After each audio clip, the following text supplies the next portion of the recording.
My parents stole $175,000 my inheritance and bet everything on my brother, but I secretly became their worst nightmare. And of all the ways to get blindsided by your own family, losing a trust fund you didn't even know you'd lost has to be one of the worst. My name is Harper, I'm 28, and my family lives in Milwaukee, though I tried my best to leave that city and everything it stood for behind. I'd always assumed my grandfather left something for me after he died, since I was the only grandchild who actually bothered to visit him in the nursing home. But the truth about that money didn't come out until my world had already started caving in. I got laid off from my job at a tiny startup in Chicago, forced to move back home, broke, defeated, and eating instant noodles for dinner every night. When I asked my mother if I could use my trust fund to help pay rent for a couple of months, she didn't even look up from her phone. She just shrugged, acting like it was nothing, and said, "Oh, honey, we already gave that to Carter last year. You weren't really using it." I remember just standing there, holding the edge of the counter, waiting for the punchline, but there was none. She meant it. The $175,000 Grandpa Hank left to me was just gone, handed over to my older brother because he needed a head start with his latest grand business idea. It wasn't a blender you lend to your neighbor. It was my future, and it vanished with a single line from my mother. So casual, so cold, I could barely process it. She didn't even apologize, just moved on to telling me Carter had big plans. He was going to open a family restaurant, and everyone would benefit when it took off. I tried to say something, to even get angry, but all I felt was numbness. The worst part is that I should have seen it coming. Carter was always the golden boy, the one my parents bragged about at every holiday, even when his big ideas went nowhere. My childhood was a long string of "why can't you be more like Carter?" echoing in every room. Still, I never thought they'd take my inheritance, the one thing that was supposed to be mine, and toss it away on another one of Carter's pipe dreams. My father, Frank, had the nerve to tell me over dinner one night that family comes first, and Carter's success would be my success. It was a joke. I had just lost my job, my prospects, and my safety net, and my own parents called me selfish when I asked why my brother got everything and I got nothing but a lecture on loyalty. I found out what Carter did with the money from a friend's social media feed, not from my family, because of course he didn't use it for anything that would help the family. Half the fund went to rent a red Mustang convertible he used for influencer photo shoots, and the rest got thrown at so-called marketing events in downtown clubs. He didn't have a product or a business plan, just a bunch of photos with local celebrities and an Instagram page full of fake testimonials. My parents acted like he was changing the world, but all he'd done was light my future on fire to keep himself warm for a few months. That was the last time I let myself get hurt by their choices. I decided right then not to give anyone the satisfaction of seeing me break down. What they didn't know was that for almost 7 years, I'd been building something in the background, writing code late at night on a battered laptop, eating ramen, and trying to solve problems in logistics no one else wanted to touch. I kept my success hidden on purpose. No LinkedIn updates, no social media, not even my closest friends knew how far I'd gotten. I figured if my family only paid attention when it was about Carter's wins or my failures, I would rather be invisible until it mattered. I watched my family throw party after party for Carter, celebrating his every minor milestone, ignoring the fact that I was struggling just to survive. Each time, I bit my tongue and kept my head down, adding new features to my app, fixing bugs, reading case law so I could protect my work before anyone tried to take it. If they were going to underestimate me, I wanted it to be for as long as possible. The one thing that kept me going was the idea that maybe, just maybe, I could prove them all wrong without ever needing their approval. That's what kept me coding on those nights when I didn't even have money for groceries. I found out, eventually, that the family business Carter was supposed to build with my inheritance never even got off the ground. My parents told everyone it was a soft launch, but really, Carter just burned through my trust fund in less than a year. I didn't say anything. I didn't ask for the money back. I waited, keeping track of every bad decision from the shadows, until the day I knew the time would come when they would need something only I could give. My life was a lesson in being overlooked and underestimated. But that was about to change because I had learned to play the long game. My family thought they'd won, but I was just getting started. 7 years is a long time to stay quiet, but I got really good at pretending I was nobody, and honestly, I think that's what saved me. I kept my head down, took any odd job that paid enough to cover groceries, never told anyone at work about the app one was building in the evenings, and I sure as hell never mentioned my family. There's something liberating about being underestimated by everyone around you, especially when you know you're working on something that might actually change your life. I would spend my nights writing code in a shoebox apartment above a noisy pizza place on the west side of Milwaukee, heating up cup noodles for dinner and letting the city noise drown out the anxiety. Every dollar I could save went back into the project, upgrading my old laptop, paying for extra cloud storage, buying technical books online. Sometimes I went 2 or 3 weeks without seeing anyone but my boss and the grocery store cashier. Every time my mother called to update me about Carter's latest breakthrough, I forced myself to smile, told her I was fine, and made up some story about temp work or picking up extra shifts. There was no point letting them know I'd been teaching myself machine learning or that the platform I'd built could do in seconds what Carter's fake startup promised but never delivered. If they cared, they'd have asked, but they never did, not once. Meanwhile, my parents' situation was unraveling in slow motion, though they never admitted it outright.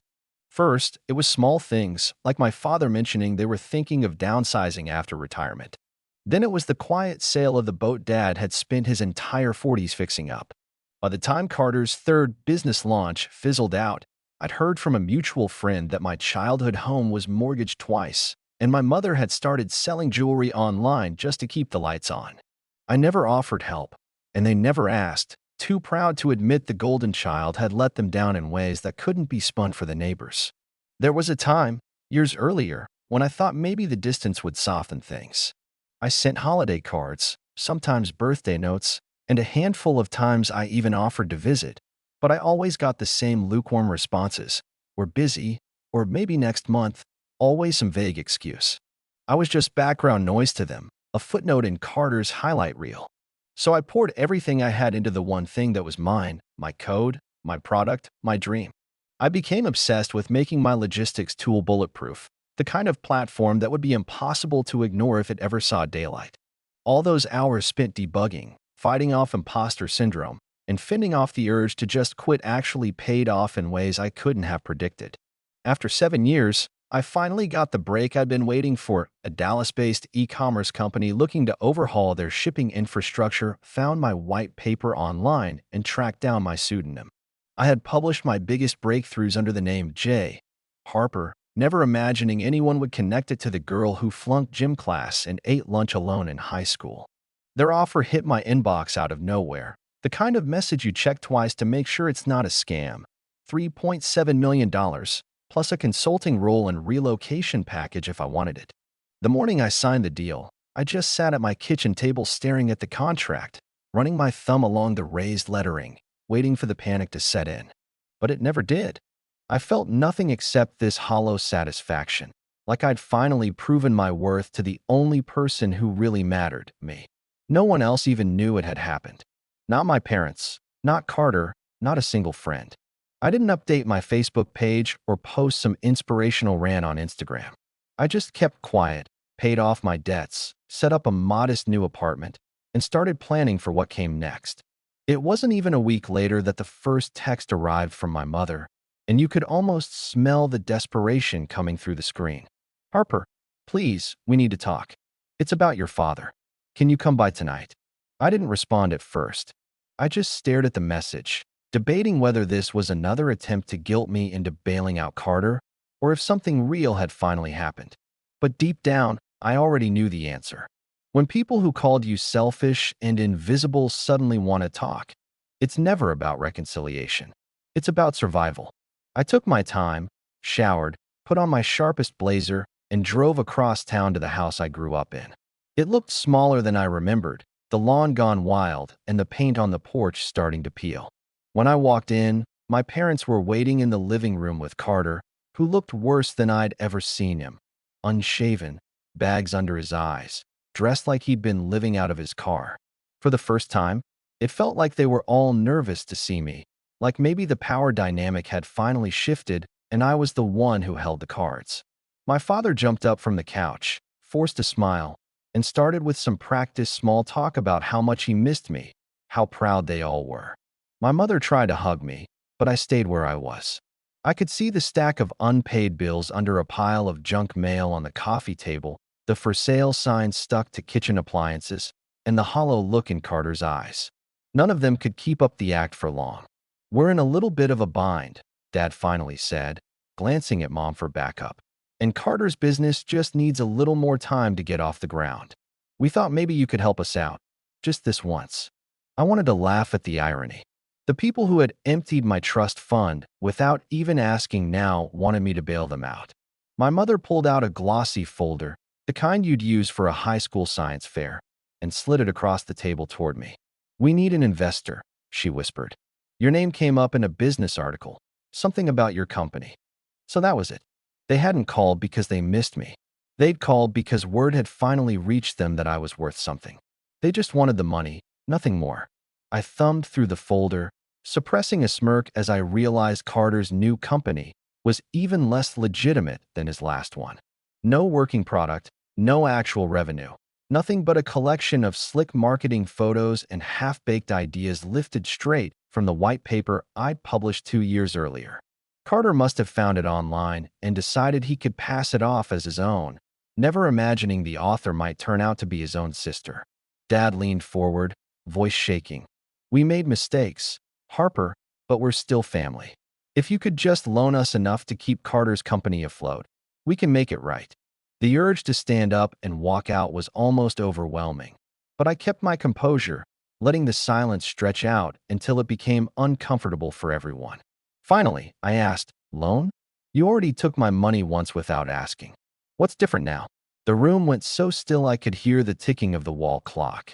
My mother's face flushed, Carter looked at the floor, and my father's jaw tightened. I put the folder back on the table and stood up, my voice calm but sharp enough to draw blood. "I'll think about it," I said, reaching for the door. But right as I turned the knob, I paused and looked back at all three of them. "You should know that Carter's entire logistics concept is built on technology one already patented. And if you keep moving forward, you'll be hearing from my lawyer." For the first time in my life, I saw fear on my father's face and disbelief in my mother's eyes. Carter went pale, his mouth opening and closing, but no words coming out. "You didn't just steal from your daughter," I said, my voice steady. "You bet everything on the wrong child." Then I walked out without another word, my heart pounding so hard I could barely feel my legs as I made my way down the porch steps. That night, I wrote a single email to my attorney with the subject line "Patent Enforcement. Urgent." I didn't have to explain much. He knew what my family had done and how long I'd been protecting my intellectual property. Within 48 hours, Carter received a cease and desist letter, delivered right to my parents' door by a courier in a suit. All his Instagram stories about revolutionizing the future of logistics vanished overnight. His business partners ghosted him, and his phone calls to me went straight to voicemail. For days, my mother kept texting, begging to talk, swearing they hadn't known the idea was mine, that they only wanted to help Carter because he was struggling. It didn't matter. They had never bothered to ask what I was building all those years, too busy throwing parties for Carter every time he managed to print a business card. I let the silence answer for me, and it felt better than anything I'd ever imagined. For the first time, I had all the power, and they had nothing but regret. I never imagined how satisfying it could be to watch your entire family realize, in real time, that they'd not only gambled your future away, but also built their last desperate hope on the one person they'd tried hardest to erase. I didn't respond to my mother's endless apologies, and I didn't answer Carter's texts asking me to talk privately. I was busy building my new life, and I wasn't about to let guilt or nostalgia drag me back into the mud. Besides, every day brought another sign that things were collapsing around them, faster and louder than they could have ever expected. I kept tabs on Carter's so-called company from a distance, watching as his website disappeared first, then his LinkedIn turned from founder and visionary to nothing but a gray silhouette. He'd always been obsessed with appearances, so when his rented sports cars stopped showing up on his Instagram and his followers dropped off overnight, I knew he was feeling the humiliation in every bone. Meanwhile, My parents switched tactics, suddenly remembering every good deed I'd ever done as a child and bringing them up in desperate phone messages, as if reminding me of my worth would magically erase years of being invisible. But I wasn't interested in their guilt. I was focused on what mattered: my new position as a technology consultant for a fast-growing logistics company in Dallas, and, more importantly, the chance to launch my own startup accelerator back in Chicago. It had always been a dream, something I'd whispered about to myself late at night, but now it was real. With the buyout money safely invested and my patents airtight, I started recruiting other overlooked founders, women, and first-generation entrepreneurs, anyone who had ever been told they were too quiet or not leadership material. My life was finally about building something that mattered, not begging for scraps from the family dinner table. That's when my family tried their last, clumsy power play. My father invited me to dinner. No holidays, no birthdays, just dinner. The house was half empty, shelves cleared of trophies, rooms echoing with quiet and resentment. Carter was there too, looking smaller than I remembered, and for the first time, he didn't even pretend to be in control. My mother did her best to smile, but the anxiety in her eyes gave everything away. As soon as we sat down, my dad cleared his throat and gave the speech I'd always dreamed of hearing as a kid. "We owe you an apology, Harper. We didn't see what you were building. We underestimated you." He said the words slowly, like they hurt, and I could almost believe him almost. My mother nodded, twisting her hands together and whispering, "We were wrong. You were right to stand your ground." But I didn't trust any of it. Too many years had taught me the difference between real remorse and regret that comes only when you've lost everything. So I reached into my bag and pulled out a single printed sheet, sliding it across the table to Carter. He glanced down, confused. "What's this supposed to be?" I let the silence stretch, watching the three of them shift uncomfortably. "It's a proposal," I said, keeping my voice steady. "I'm launching a logistics accelerator in Chicago. I'm investing in real founders, people who've proven themselves under pressure. If you want to apply, you can. But you'll need a working product, proof of traction, and full disclosure of your past mismanagement." Carter looked at me like I'd spoken a foreign language, and for once, my father's mask dropped completely. "You want your own brother to apply? After everything we've been through?" I leaned forward, holding his gaze. "You already did this to your own daughter. I'm just giving everyone the same chance." My mother's mouth fell open, but she didn't say a word. I stood up, leaving the proposal on the table, and walked out without a backward glance. That was the moment I finally felt free. The fallout started almost immediately. A week after our family dinner, a tech news blog picked up the story of the patent dispute and ran with it. The headline was cruel but honest. Local startup queen crushes fraudulent brother's business with her own code. Within hours, it was trending on Twitter. Investors reached out. Former coworkers who once laughed at me for thinking too big were suddenly lining up to meet. My LinkedIn inbox overflowed with messages from people who claimed to have always believed in me. None of that mattered as much as the simple, fierce pride I felt every time I thought about where I'd started. Carter, meanwhile, retreated into silence. His friends stopped returning his calls. His business partners, who never really believed in him anyway, began denying they ever knew him. Even my parents finally seemed to understand what they'd done, but by then it was too late. Their desperate attempts to apologize came off as hollow, and every time my mother texted, it only made me more certain that I was finally the one holding the pen in my own story. I poured my energy into the accelerator. Launch day felt surreal, with a line of founders outside the door, camera crews hovering in the lobby, and 100 hungry entrepreneurs pitching ideas to my team. I stood on stage, introducing the program, and looked out at the sea of faces, searching for a glimpse of the person I used to be. The girl who stayed up all night coding and crying. The one who got used to eating alone. She was gone, replaced by someone stronger, sharper, and finally in control. Near the back of the room, I spotted my father. He looked older, smaller, the weight of everything he'd lost written across his face. After the panel, he approached me, hands in his pockets, voice softer than I remembered. "I saw the article," he said quietly. "It was impressive." I nodded, letting him say his piece. "You've built something incredible, Harper." I didn't flinch. I did it without anyone's help. He nodded, looking at the floor. "We made mistakes," he whispered. "No," I corrected him. "You made choices. There's a difference." He looked like he wanted to say more, but I'd already turned away. There were people who actually believed in me waiting to celebrate, and for once, I let myself enjoy every second. What I hadn't expected was how little I cared about their regret. I used to dream of the day my family would beg for forgiveness, but now that it had come, all I wanted was to build something lasting for people who'd been overlooked the way I had. The girl who once begged for a seat at the table was now running the entire room. And that, I realized, was worth more than any apology they could ever offer.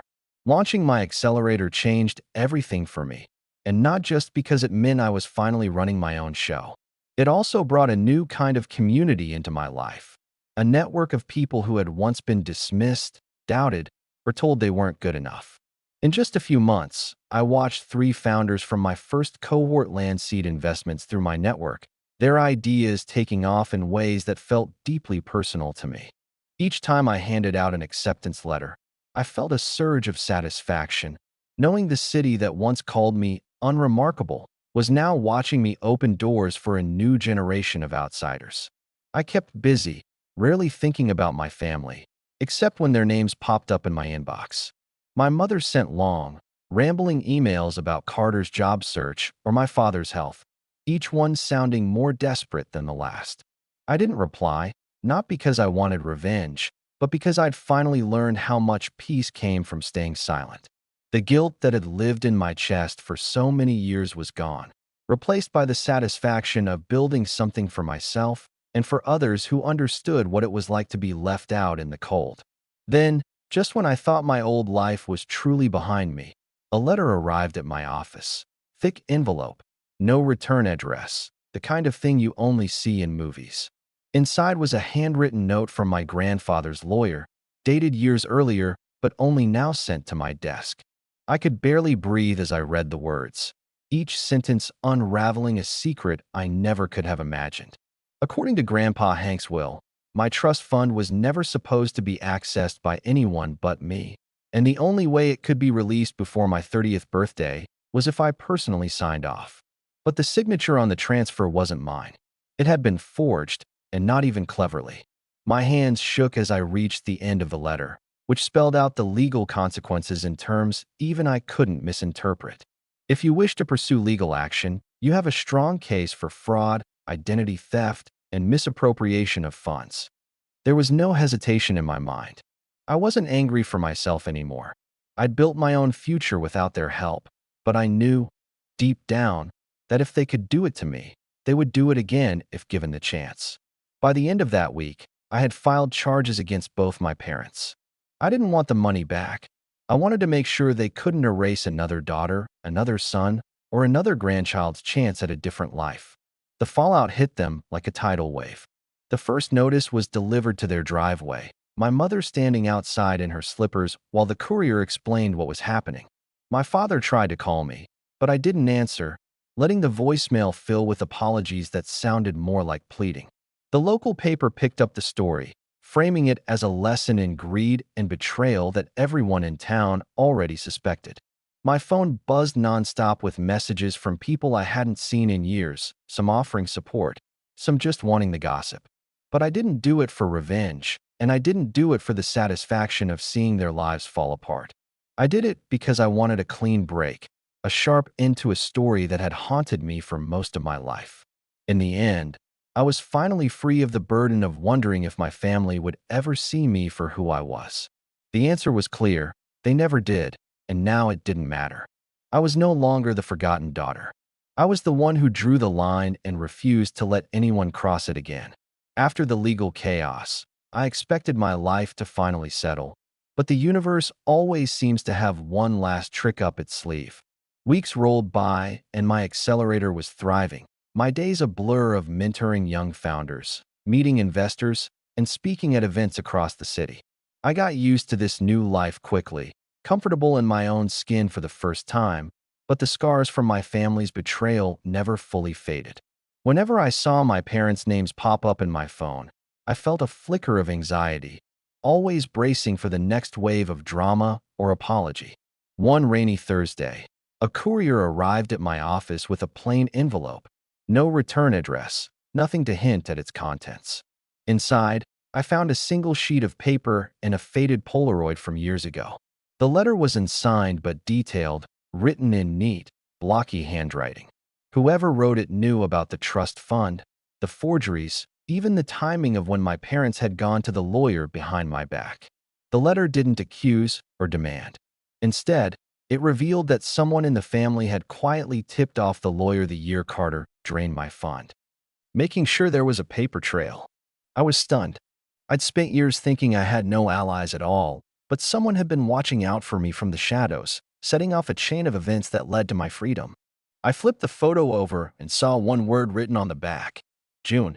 My cousin June, who'd disappeared from family gatherings right after college, always the outcast, never spoken about unless someone wanted to warn me not to end up like her.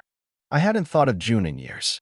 I called the number scribbled at the bottom of the letter, expecting a cold voice, maybe even resentment for the mess my family had made. But June picked up after 2 rings and, without hesitation, said, "You finally found me. I've been waiting." We met for coffee in a quiet neighborhood outside the city, both of us older, changed, a little wary. June told me she'd seen what was happening back when Carter first got the trust fund, recognized the pattern of favoritism because she'd lived through it herself.